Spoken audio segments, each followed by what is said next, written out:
Remember, you guys, when Christ tells you anything, when you get a word from the Holy Spirit, whether it's a warning, a kind of obedient call to ask you to do something, whether it's a prophetic word, whether it's anything, know that you need to obey it. Now, some things naturally you just can't obey, like saying, oh, you'll be free from this on this date.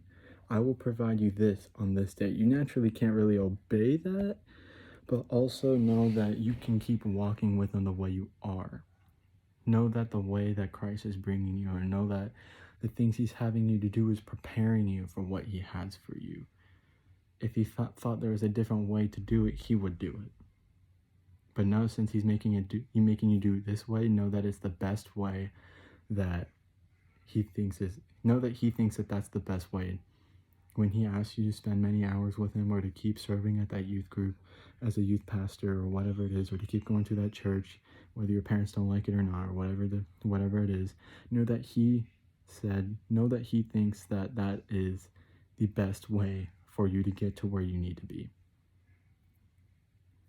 And keep obeying him, because when we obey him, he is not only pleased with us, but when we obey him, he'll give us trials that he thinks are necessary. The trials that he thinks are necessary are the only ones that are necessary. It's necessary for us to go through trials because that's the only way our faith is made genuine. But also know that we make ourselves trials. And you may think, what? How? I don't want to do that. You do it by disobeying God. And when you disobey God and don't do what he says, you wind up making yourselves challenges and things and problems that you created by not obeying God. So know that the things God does are necessary for your growth. Whether it's whether it's allowing you to go through a temptation, allowing you to go through a certain time in your life, or because he doesn't tempt you, but he'll allow a temptation. Just like he allowed Satan to tempt Job. He allowed it. That should tell us something that says, okay, well, this temptation was allowed by God. Why did he allow this? And if we know that he allowed it, and since God is all good, if he allows it, then that must mean, hey, something's coming.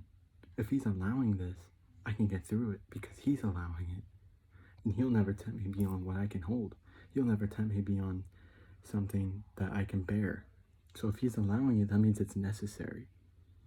When we disobey him, we're creating something for ourselves that isn't needed. So remember that.